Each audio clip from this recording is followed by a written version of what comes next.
Ready? So I step up, and I have some words that I received from the Rotary president. The biggest gift we are given is the power to touch a life, to change, to make a difference in the circle of life. If we can reach out with our hands, hearts, and soul, the magic will begin to happen. As the wheels begin to roll, let's turn the wheels together so all humanity thrives. We have the power and magic to serve and change lives. Thank you. And please join me in the Pledge of Allegiance. I pledge allegiance to the flag of the United States of America and to the republic for which it stands, one nation, under God, indivisible, with liberty and justice for all. The four-way test: truth, fair to all concerned, build goodwill and better friendships, build good business to all concerned. You know, you guys are getting pretty good at this. I remember a year or two ago, everybody be looking at the board and everything else. So they're doing well. And I turn it over to you for the song. I don't know.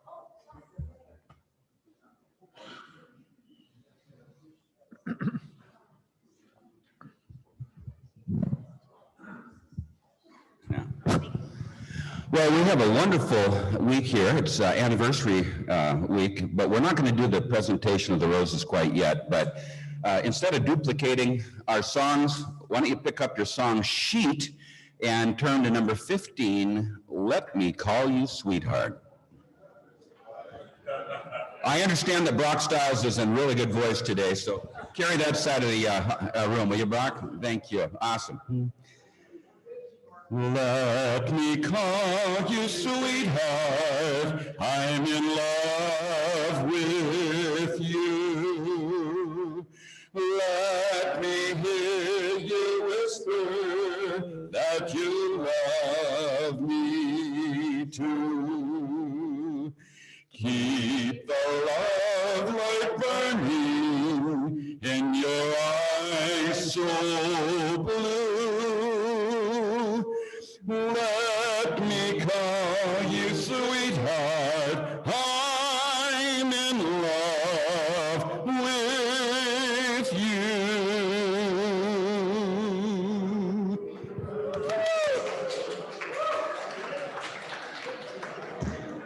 Yulia, would you like to do the anniversaries?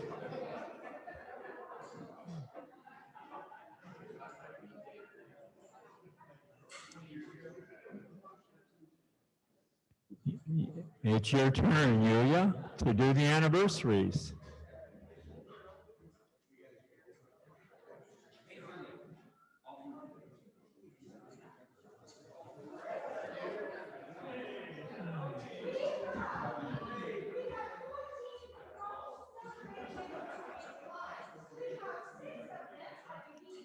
Today, and whatever roses we have left, we are going to auction them off, so get ready. You might go home with a rose, even if you don't have an anniversary in July. And the first couple that we would love to hear from and celebrate is Ruth and Vince. And I believe Ruth is here to represent both of them. Happy anniversary, Ruth. Thank you. So, Sparking Days. Vince and I met while we were both reporters at the Moscow Pullman Daily News. He was covering WSU back when they had a decent team with Jason Gesser, so he got to travel a lot. And I was a Cub reporter covering the University of Idaho and 7 school districts on the Idaho side of the border. So luckily we met in the middle and got married.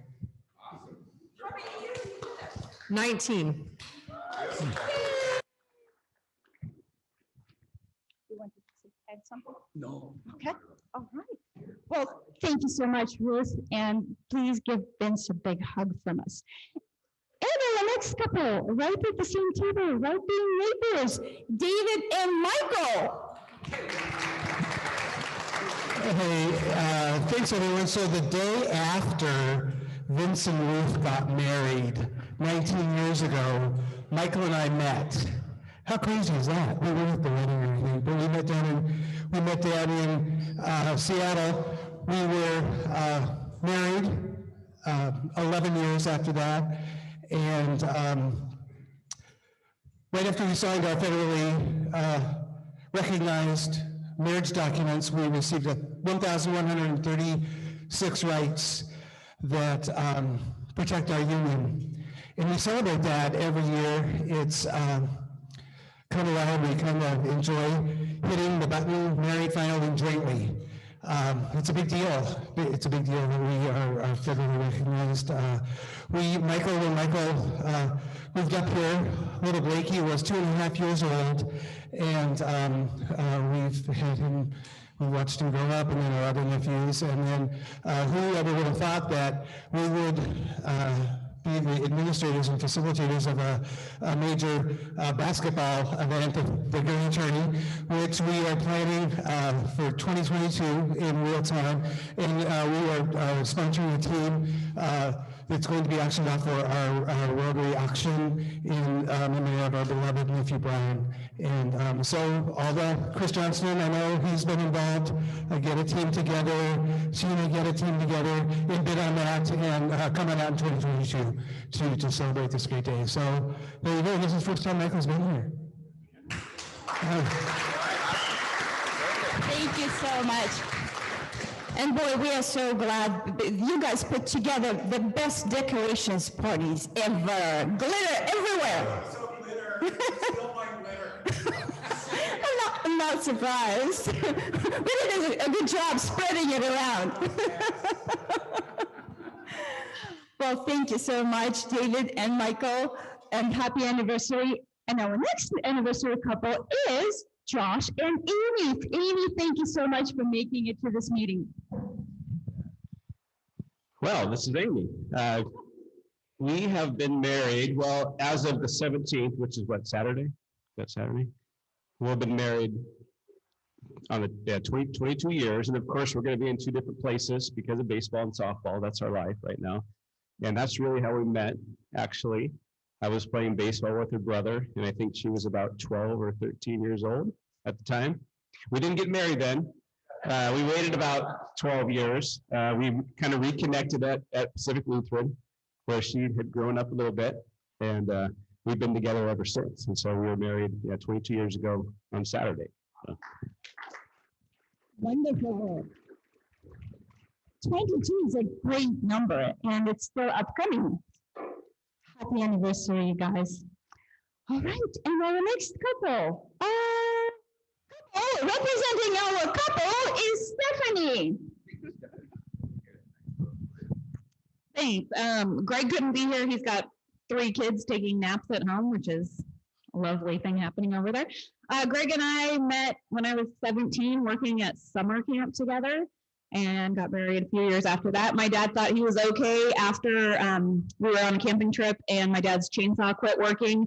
My dad kind of threw it in the back of his truck and was like, stupid thing. And Greg took it apart, cleaned it, and got it working again. So my dad thought he was okay after that. So, yeah.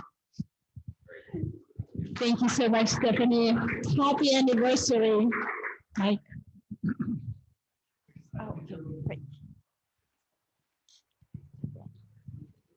Guess who else has anniversary in July?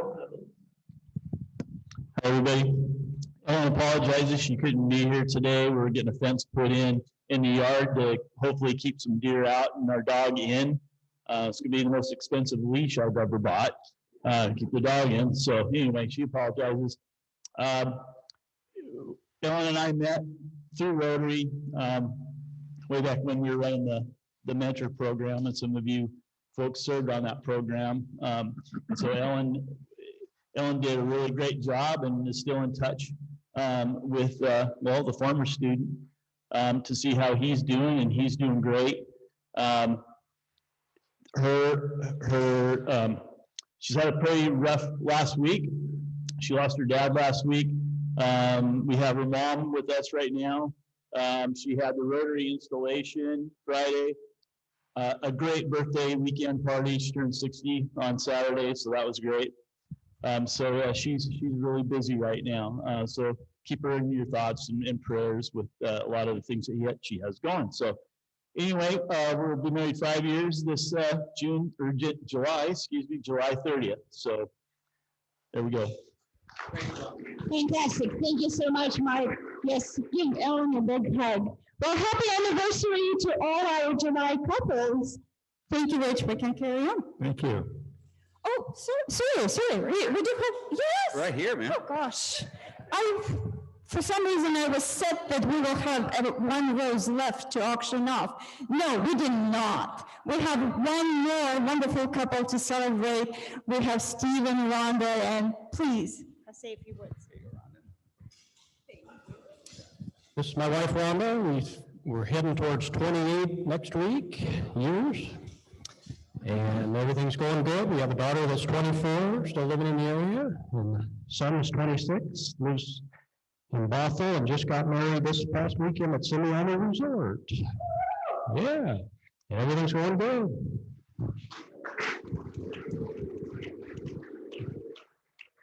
I guess they will have two July anniversaries going on. Congratulations to you guys and your son. Happy anniversary. Yes, congratulations to all our people who got married at some point in time. Do we have any visiting Rotarians?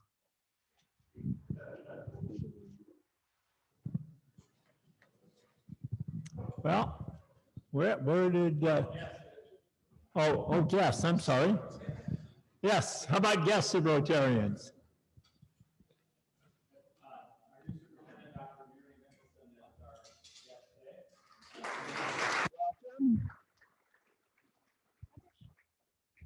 I saw her walk in. I'd already counted her as a member, so.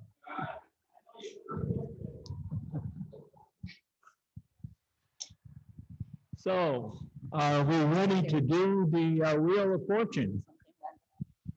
Okay, spin away. How many chances are we giving away today?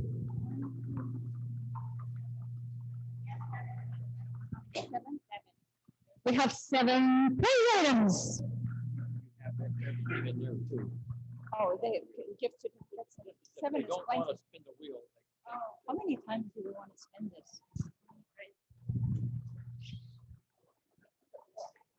Okay, the first prize today goes to number 10. Number 10.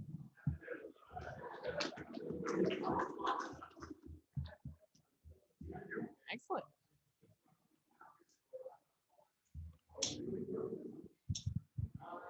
The next number is 24.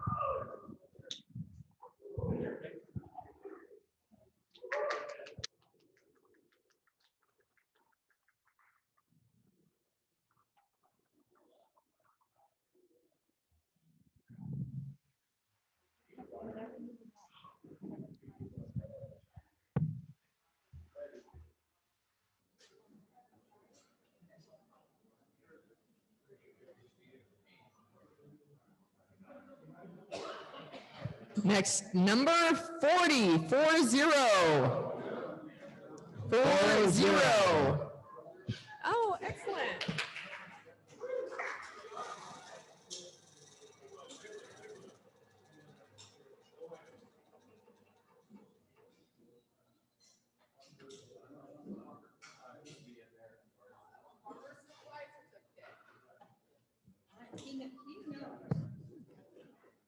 And the last number, number 1. Anniversary boy.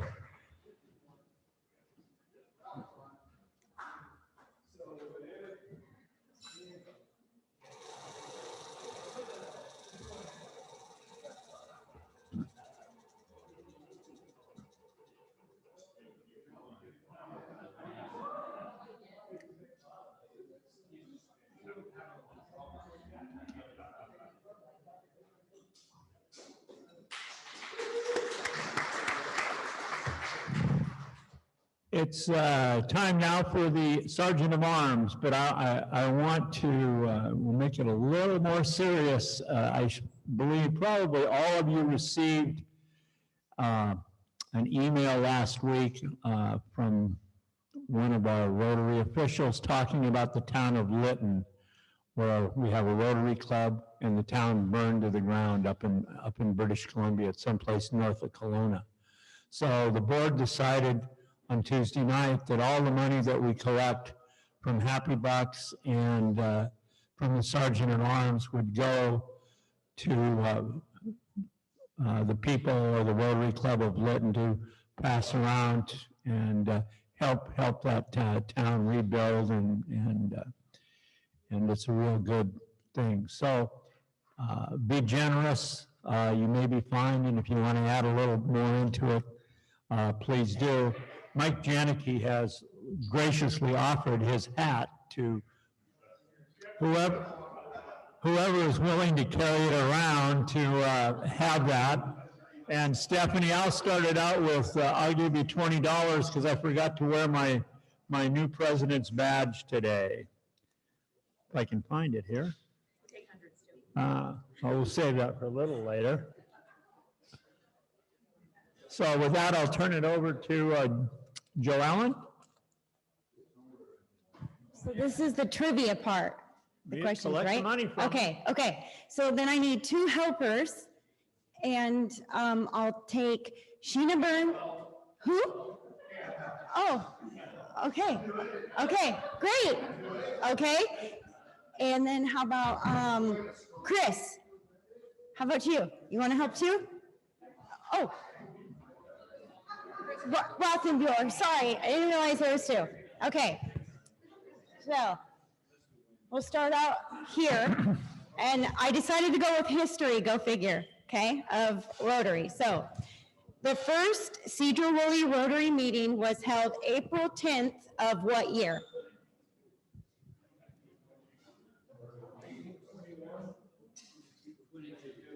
So they got it wrong first. Was 21 your first answer, or did you guys want to go with the correct one? Okay. So it is 1922. So.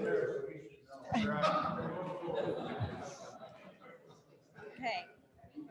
Now, the first meetings were held at this hotel in Sedro Woolley. It's correct, Wixon. Good job, good job. Okay. I could ask them, okay. So the first president that year was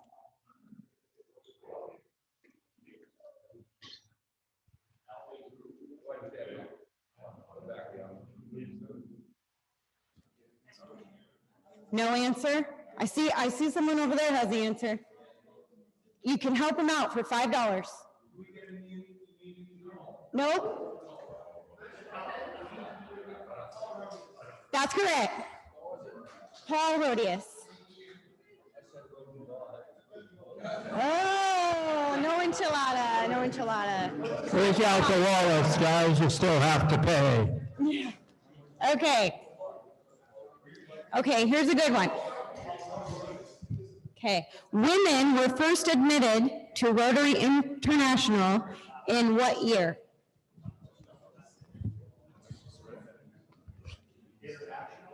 Yeah, the whole thing, yeah. What year were they first? Oh, wow. Correct, great job. 1987. Okay, so here's this one. In Sedro Woolley, the first woman in the club, her name was? Correct, Annie Simmons. In what year was she admitted?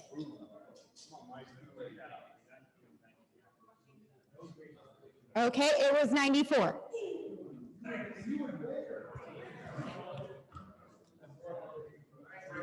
Okay. How many members were there in 1922? How many members were there in 1922?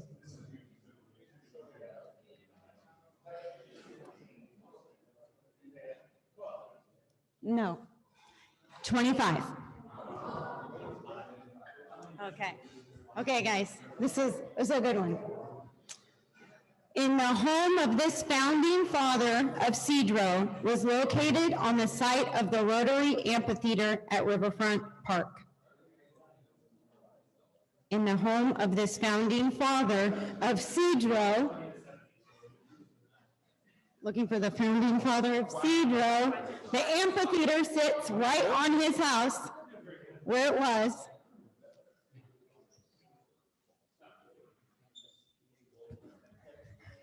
Okay, they're wrong. Take money from them. Okay, you get another chance. Go ahead. Oh, Mr. Cook. Mortimer Cook. Mortimer Cook. Yeah, I know it. All right. Okay. The Sedro Woolley Rotary Club purchased the Clear Lake Beach in what year?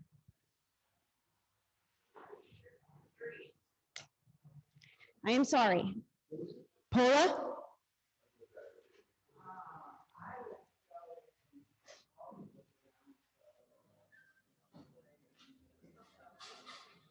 I know. 43. 1943. And then they donated it to the Sedro Woolley. Okay. How about Happy Bucks? And I want to start off, and I want to welcome back, and I'm very relieved to see him after he gave us a scare, John Maturin, back at the meeting today.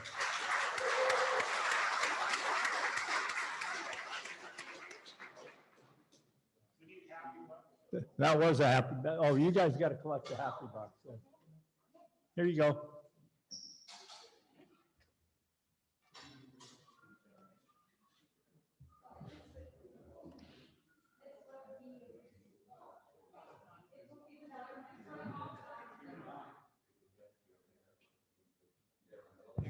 Let's try. Okay, awesome. So with these Happy Bucks, you are all invited to participate and bid on the wonderful auction item, which is going to be a Super Bowl party at our new place. And my Happy Bucks is that, well, you know how my husband always wanted to have a little bit more land than what we have in town. So we were looking for places 1 to 5 acres, and we were just really trying to find something in Sedro Woolley. We failed miserably. So now we got ourselves 20 minutes out of town, so I don't have the 2-minute super sweet commute to my office. It's 20 minutes now, but guess what? He's going back to farm as soon as he retires, which is not for a long time. So the $20 goes right into the Happy Bucks for Super Bowl. So I've got a happy 20 here because I'm absolutely sick and tired of Zoom, and it's great to see everybody's faces.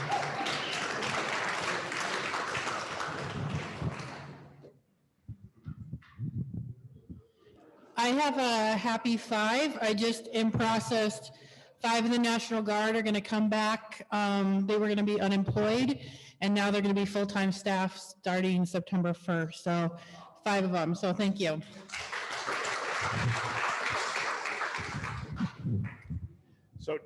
So David, this is actually for Michael, not you. So I just want to make sure you understand that. It's a happy dollar. I mean, it could be a lot of money, but Dave and I go back to when we were 4 years old. He could play the piano, I couldn't. We're not going to go down the list of all the things David could do and I couldn't do. But I honestly thought that he had so much energy and craziness that there's no way anybody could ever be with David. And so Michael, they say that lightning only strikes one time or whatever. You are the person for David, and I really appreciate that you came to the meeting today, and thank you very much.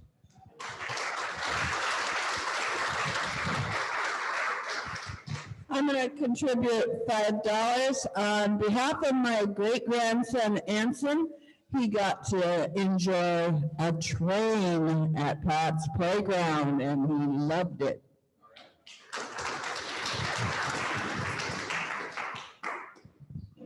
I got a happy 20 for a couple of things. First off, tonight, I have a happy 20. Tonight, we're having a meet and greet for Rebecca Scrindy here. She's running for Port Commissioner. So if anybody is available tonight at 6 o'clock, myself, my mom, Pam Baird, and Robert Gates are holding a meet and greet for her as she runs for Port Commissioner. And second of all, those were happy bucks for Pat's Playground. I've been out there 3 out of the last 6 days, and my kids are loving it.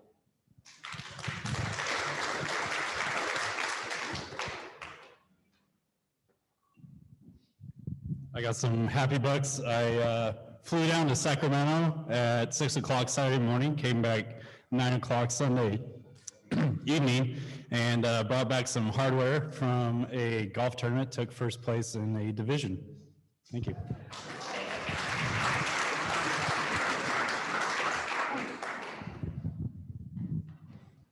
So here's the happy 20. Part of that is that we're done with Pat's Playground.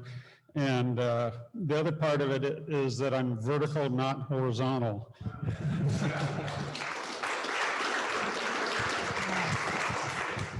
I got a happy 20 just to see all your guys' faces again. It's really nice. And part of that is also my kiddo has gotten involved into the Boys and Girls Club this summer, which is amazing opportunity. We're really, really enjoying it. And I'm hoping that will stick through and giving us the opportunity to re-socialize before heading back to fall. So, yeah. Okay, that's it. Okay, I want to go through just some quick club business of some things that you're going to be coming, and I'm going to be sending out an email explaining in more detail. The first one is that on our Thursday meeting on July 29th is going to be at 5:30 in the evening, and it's going to be here. It's the 5th Thursday of the month, and we're going to see how this works out of perhaps making them kind of like fireside social events. The first meeting will be provided, the club will be providing appetizers and beverages for anyone that shows up. And the goal of the meeting is we want to know what your ideas are for projects for the next year. We'll have a discussion about it. You can send them, send ideas to me, and I can have them ready, or you can just show up and say, I'd like to do that. Here's what I think we should do. But it's something we're going to hopefully it'll be successful. Just to be the 5th Thursday of the month, and we're going to try it this month. Board thought it was a good idea. I think it's a good idea, and it'll last about from 5:30 to 7, or if it's a social hour, you can stay as long as you want. But that's one thing. The Janicki dedication of Pat's Playground is August 14th, so keep that on your calendar. We're going to need some volunteers, and again, I'll be sending out some things to get some volunteers for that. We sold a work party last year at the auction, and it's going to be, I think, the last Sunday in August, or excuse me, July, and the first Sunday in August, and we need, I think, oh, okay, we've got a date change.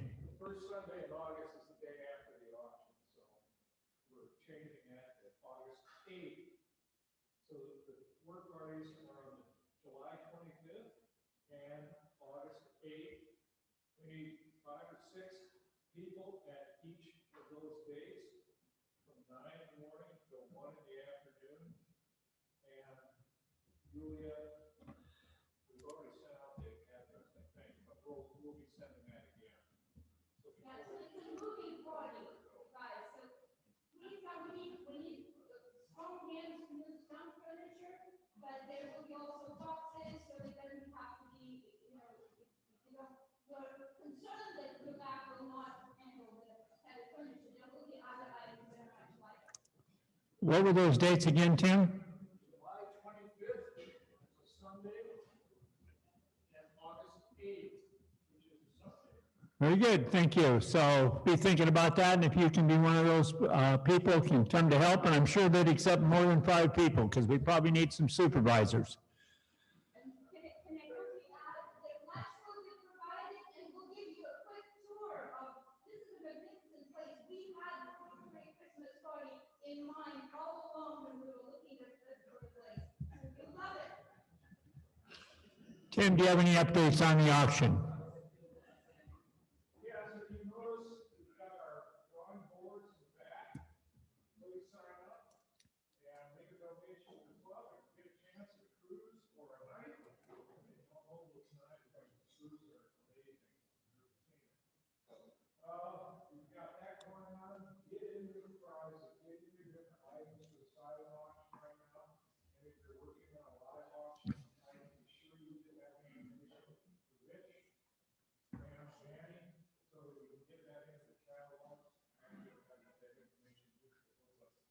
But anyway, we're getting down to the wire now, guys, so we gotta get those donations in so we can make some money. Any other announcements? Danny? Add to that, more important even than the items, which we're actually doing fairly well on them, is to please go online and register.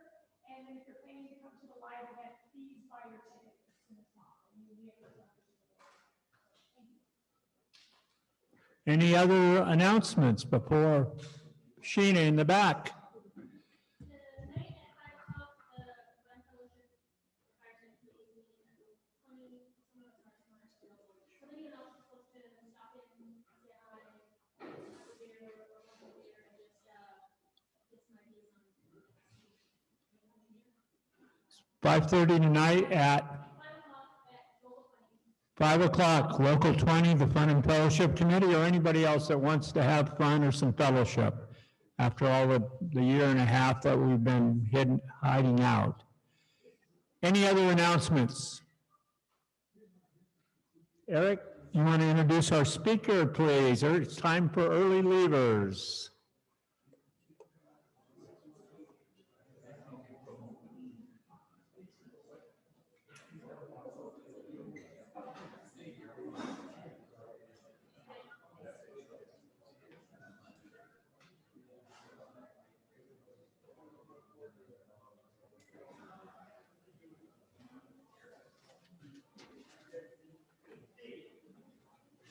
Okay, just when you thought we were done with Zoom, we're going to do our presentation via Zoom today. Hopefully it will go smoother than the drone photo that we had outside. So today's presentation, Catherine's route through life has been a little circuitous. After 15 years in marketing/sales within the corporate world, she spent 2 years as a volunteer in Cameroon, Africa. Following a master's degree in theology, she migrated to Seattle, which she has called home since 2003. Nothing like starting a job in a pandemic when she joined North Cascades Institute in April of last year as donor relations manager. She makes utmost joy in being able to share her love of the Institute's work and the magnificent wonder and beauty of the North Cascades.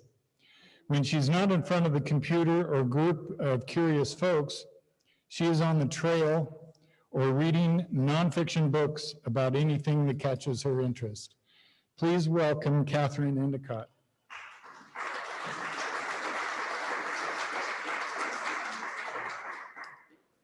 Hi, everybody. I'm going to share my screen here. Can you hear me okay?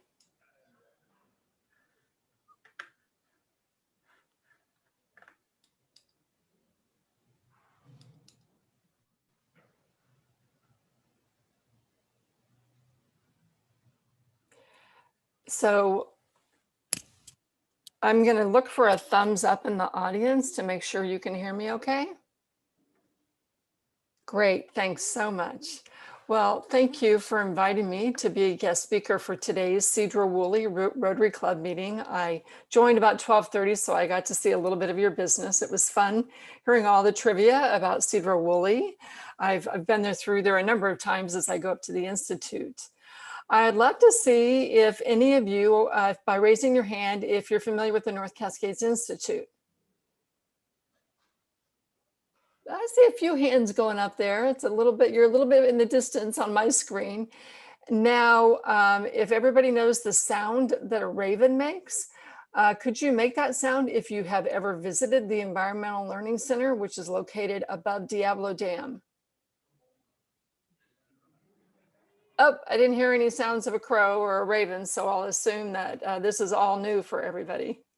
Well, I'm going to take the next 15 minutes to give you an overview of our programs and our place in the North Cascades. So to help us get situated in the place, I'll be talking for about 15 minutes, and I'm going to ask a few trivia questions. True or false? The North Cascades National Park has more glaciers than Glacier National Park. You can yell it out. True. The North Cascade National Park has 519 glaciers, covering over 90 square miles between Snoqualmie Pass and the Canadian border. The North Cascades contains the most glaciers in the lower 48. If you're curious, Glacier National Park has 35 named glaciers, of which 25 are currently active. Second question. What turns Diablo Lake this vibrant shade of turquoise in the summer?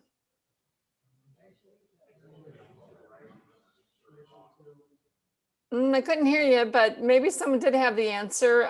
If you've been there, you know it's a magnificent color.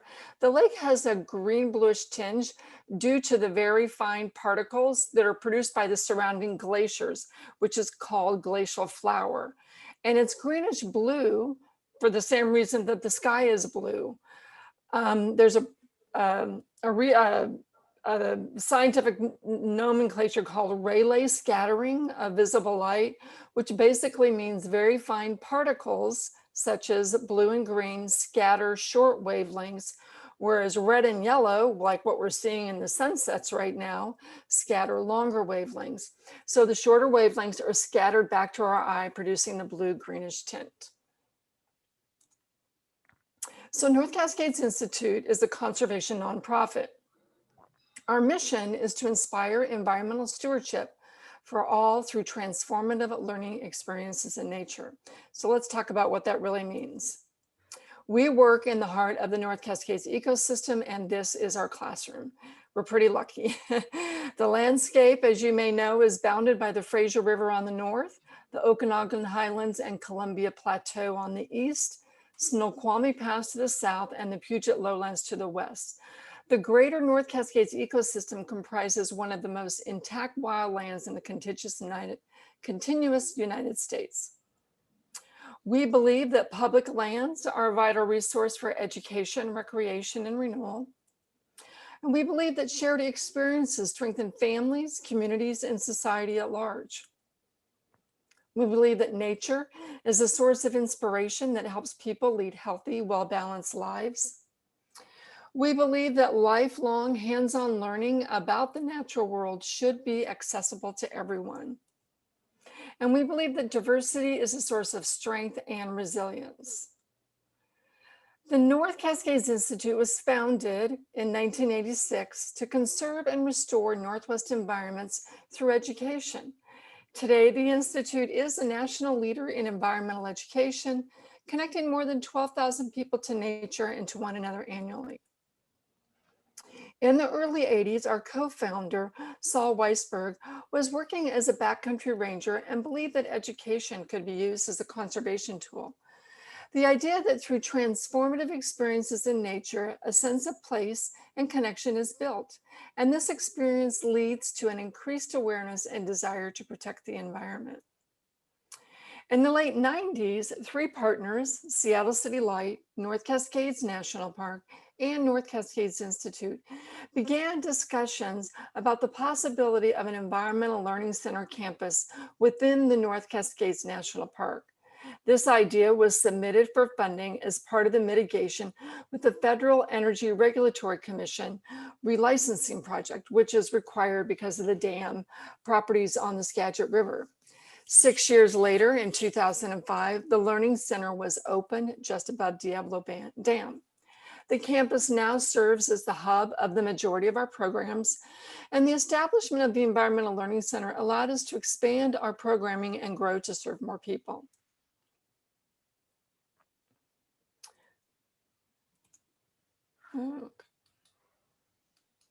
Oops, got ahead of myself. So the campus, the Wilderness Campus features 16 buildings, outdoor shelters, a trail system, and a dock access to the lake. Our facilities include 3 comfortable lodges with ADA accessible accommodations for 92 guests, plus housing for staff. We have a lakeside dining hall serving fresh, local, and organic meals. And we have multimedia classrooms, a research library, and aquatic and terrestrial labs. And the library focuses on information and stories of the Pacific Northwest, especially the North Cascades, from nonfiction to novels and field guides. We also have an amphitheater, outdoor learning shelters, and trails leading to the surrounding wildlands. So some of the things that we offer on campus are the Skagit Diablo Lake boat tours. This program is run in conjunction with Seattle City Light and has been around since 1928, long before the Institute. On this tour, you learn about the area's natural history, including biodiversity, geology, as well as the unique relationship between the North Cascades environment and the Skagit River Hydroelectric Project, which provides 25% of the power to the citizens of Seattle. You'll also learn about the history of the project and the area's indigenous communities that are also included in this cruise. The program reopened this month in early July. Tours are offered twice daily, Thursday through Monday, from now until September 6th. And in the fall, we offer twice daily tours on Saturday and Sunday. The Institute provides administration and tour guides for the program. We have a number of adult field seminars at our Learning Center and in areas around the Skagit and Whatcom County. These programs include geology hikes on Mount Baker, wildflower walks on Sauk Mountain, watercolor paintings, birding excursion, nature photography, and more. And I'll talk a little bit about the impact of COVID later in the program. Family getaways are offered on 5 summer weekends beginning in July. Provides a chance for parents to be outdoors with their children without having to worry about lodging or meals. It is a unique experience for people who might not otherwise explore their public lands. We welcome groups that include parents, grandparents, children, guardians, aunts, uncles, and non-traditional families. And we provide a full slate of activities to join in on through the day, and you can pick and choose whichever strikes your fancy. Base Camp is a type of choose your own adventure way to explore our campus and learn in the Cascades without a deep emphasis on one subject. Base campers arrive and depart according to their schedule. They have a cozy stay in our dorm room and enjoy 3 locally sourced and organic meals. And they can partake in naturalist activities depending on the weather. Some of those activities are learning about the ecology, birding, evening dam walk, exploring Diablo Lake on one of our big canoes.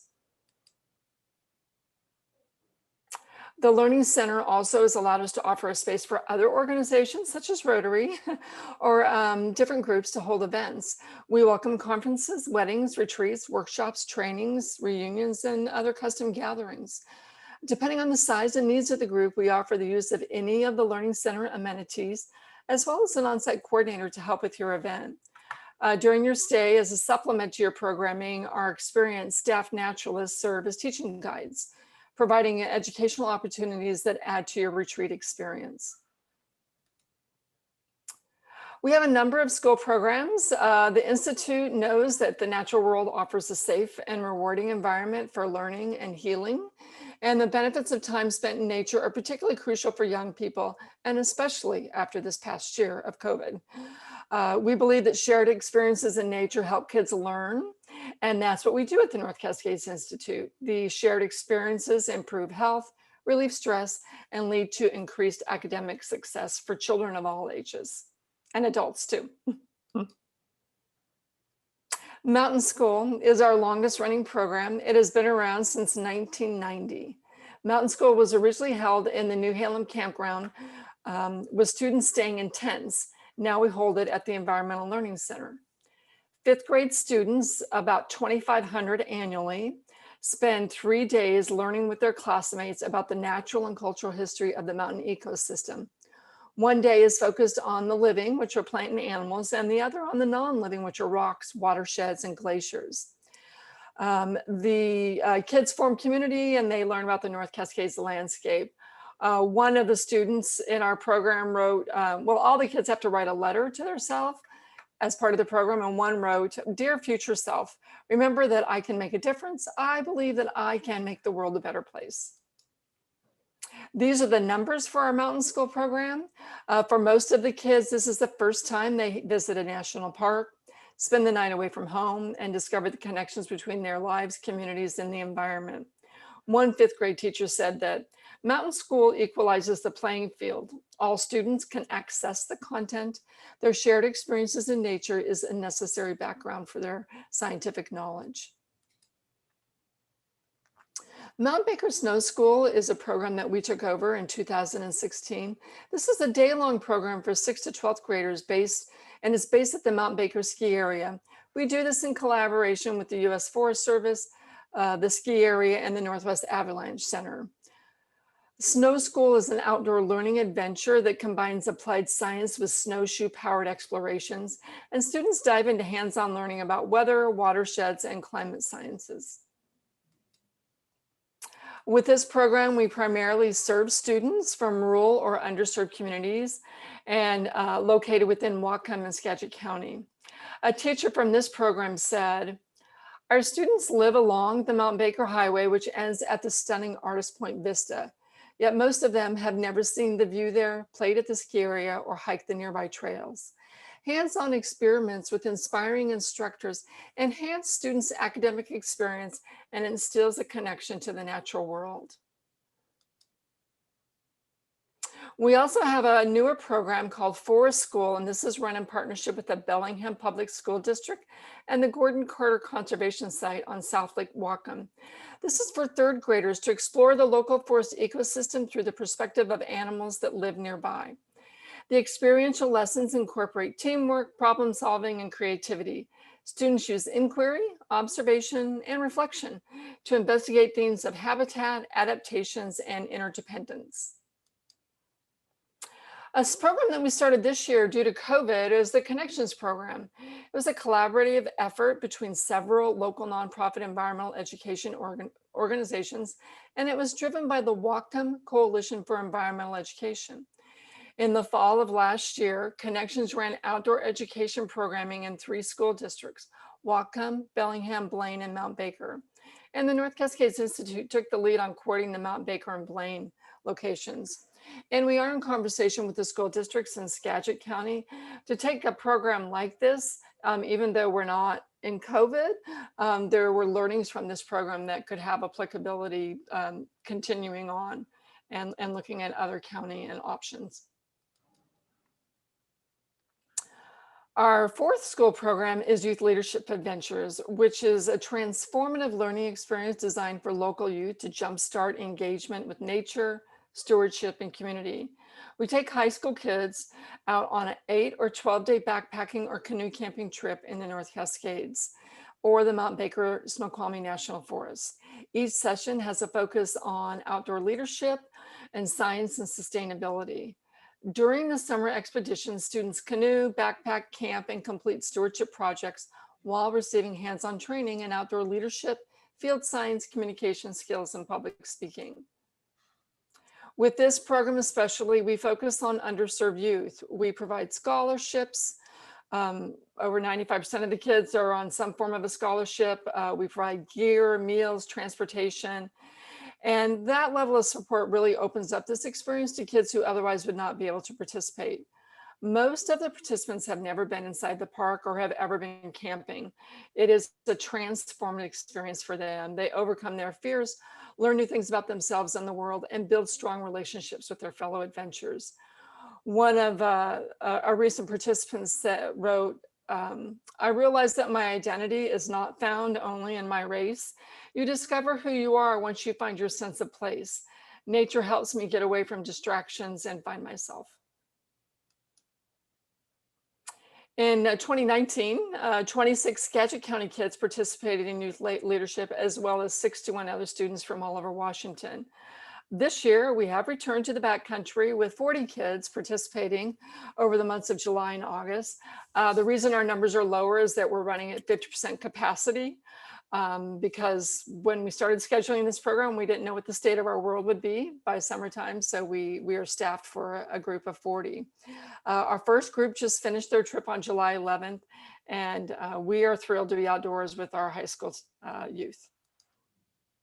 So COVID, we were impacted by COVID, and who wasn't? As mentioned in my introduction, I started my job in April of last year, and I'm proud to say that the Institute was extremely adaptable, adjusting our staffing and programming every 6 weeks to meet the needs of our employees and participants. Our leader, Saul Weisberg, was committed to keeping as many people employed as possible and redeploying our staff in a way that meant that we were that allowed us to keep them work and do things that a lot of times don't get addressed, like a lot of maintenance on our buildings.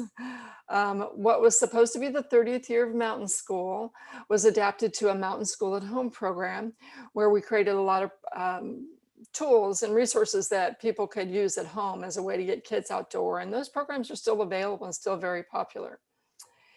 On the positive side, we launched virtual programming and it's been growing ever since. We have served over 2,000 individuals from over 37 states and 3 countries, thanks to our virtual programming. We also offered 6 weeks of base camp last fall, and we didn't have any COVID outbreaks. So COVID in 2021, we did not do Mountain School in the spring. That is typically a program that runs March through December, but we are bringing it back this fall, and we're really, really excited. We started up Skagit Tours that are also running at 50%, and they are selling out very quickly. And our Family Getaways program is already sold out, and our base camp is almost full through the months of August. I was on campus last weekend for base camp, and it was very joyful to see everybody, and everybody was just really happy to be back together with folks on at the Learning Center. So how can you join us? You can sign up for one of our virtual or field programs. Our virtual classes have no limit, and the registration fee ranges from $5 to $30. I attended a program last night about the home waters, which was talking about the value of kelp and the importance that it plays in our natural environment within the Puget Sound, and how this is one of the most key areas for kelp beds in the world. We also have, well, you'll see there like our next 3 programs, and our programs are scheduled through October, so I encourage you to visit our website. You can sign up for a Diablo Lake Boat Tour through the Seattle City Lights Skagit Boat Tours program. And then the other thing is you can support us. We do a lot of fundraising. It's one of my primary responsibilities, and all of our fundraising goes to support our youth programs. So you can just visit us at ncascades.org, or you can drive up Highway 20. We are open. We haven't been closed yet due to the fires, and we'd love to have you come by. And you can just come by and take a visit without signing up for a program, if you want to just check out the campus and get a sense of what's there before committing to anything. We do welcome visitors.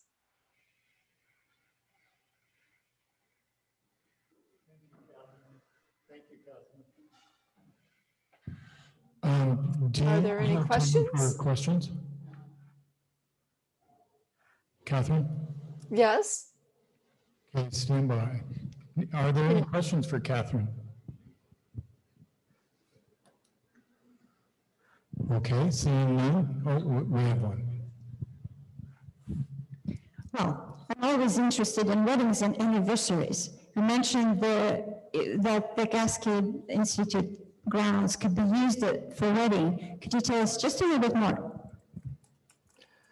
Sure. We do 4 weddings a year. I don't believe we're doing any this year. We did have one scheduled, but they canceled because some of their guests had to, I believe, were international, and there's just too much of a risk right now with what is or isn't allowed with international travel. But the weddings are typically booked at least a year in advance, and you can, depending on how much space that you need, we can hold up to 92 guests. So that would be 4 people in a room. So it's pretty cozy in terms of the rooming. But you then have the entire campus for your wedding, and you work directly with a wedding coordinator. It's a staff member that our conference and retreats person also works as a wedding coordinator.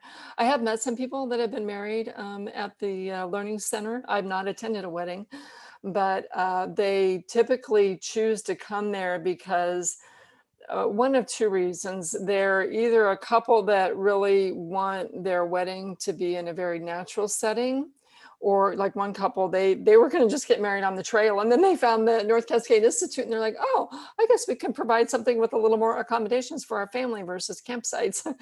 And then another person said they were looking to get married in a national park because they just have a love for national parks.